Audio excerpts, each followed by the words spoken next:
بیننده عزیز درود میگم به همه شما. شالوی گلخوجه هستم که شما رو به یک صحبت دعوت میکنم و طوری میبینید در مهمونی ما همکارمون از بخش ازبکی رادیوی ازودی است سدریددین اشورов. خوش آمدید به استودیوی ما.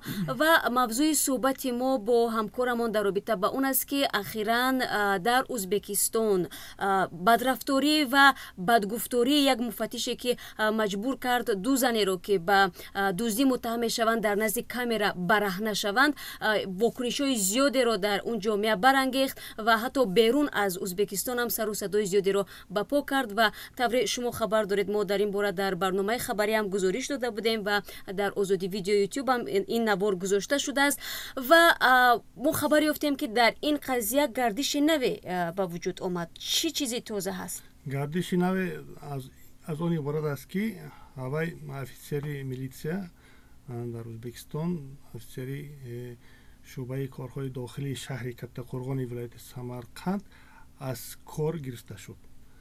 دیروز بعد یک سوتکه خاموشی وزارت کارهای داخلی ازبکستان مناسبت خودش را بیان کرد و صنعت عمرف نام برده همون مفаттише از کار گرفتند.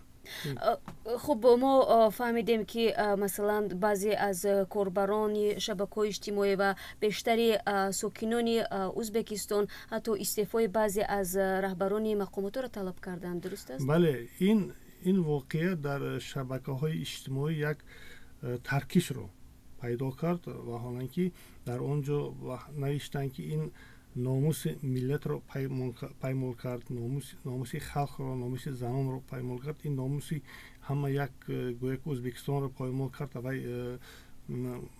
میلیسا. بعد این بسیار نوشتن در همه جا در این باره یکم بار رادیو آزادی خبر داد. بعد در شبکه‌های اجتماعی در این باره بسیار فکرها گذاشته شدند.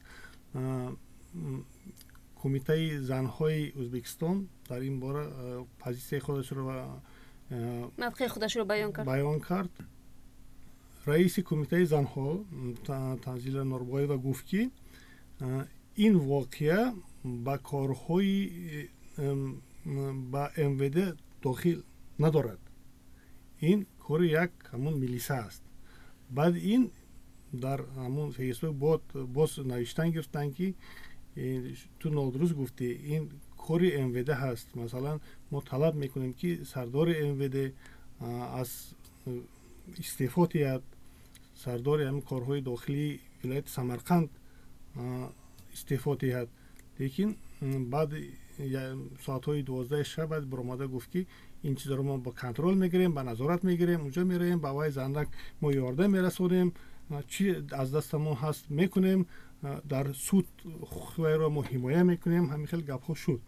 بعد دادستان ازبکستان در این باره یک بیانات گذاشته شد که وای البته با جوابگاری کشیده شده است و از بالای وی کاری جنایی شده شده است. خب حالا در بازداشت است، اما چند سال به او تهدید میکند؟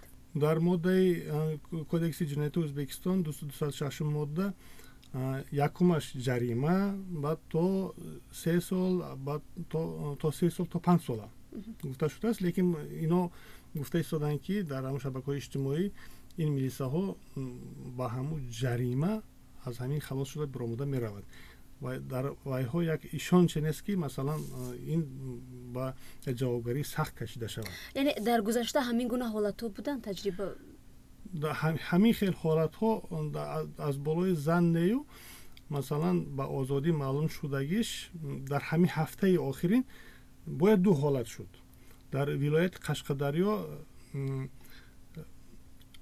سردار ریاست کارهای داخلی همون یک رایون در تجاوز به ناموس یک دختر گماندار شده، حاضر باید تفتیش رفته ایستاده است. بعد در همون ولایت قشقدریا رایون قرشی، ناحیه قرشی، سردار کارهای داخلی وای فیرمرهایی که در مابین وای زنها هم هستند وای را لاتوکوب کردگیش درباره همین هم ما نوشته بودیم. حاضر هم این در تفتیش هست. дар мобайни 10 рӯз 3 воқеае ки аз роҳбарони ҳамин корҳои дохилӣ صادر شده است. اما میتوان گفت که این باعثی واقعا هم تازه کردن صفی ملیسا از چنین نفرانی بدرفتار خواهد شد وقتی که وزارت کارهای داخلی علاقه واکنش نشون داد. البته شوکت برزویف در برآمده خودش بسیار گفته، بسیار بار میگوید مثلا اگر میلیسیا به خلق باور نکند، اگر میلیسیا به قانون که خودش حمایه میکند خودش رعایت نکند، از ویها ما چی میطلبیم؟ و گفته میشه در وقتهای آخر همین سال 2017 در ازبکستان قریب 5000 حادثه از همین طرف کارکنان میلیسیا صادر شده است، مثلا قانون شکنی. لیکن تحلیلگران میگوید که در ازبکستان بسیار گپ‌ها هست، مثلا اصلاحات میبریم، در MVD اصلاحات میبریم و دیگر تشکیلات اصلاحات میبریم، لیکن عکسی وی نیست. مثلا هم ازبکستانی‌ها میگویند که حال یک دیگرگونی که به چشم میرسیدگی نیست، حالا هم مثلا هم شکنجه دوام دارد، حالا هم مثلا هم عذاب دادن و معلومات ها را به واسطه شکنجه گرفتن حالا هم دوام دارد. تشکر برای صحبت. یادآور میشم بیننده عزیز که در صحبت ما قرار داشتن همکارم از بخش ازبکی رادیو آزادی صدرالدین اشورов. روزی خوب داشته باشید. رحمت.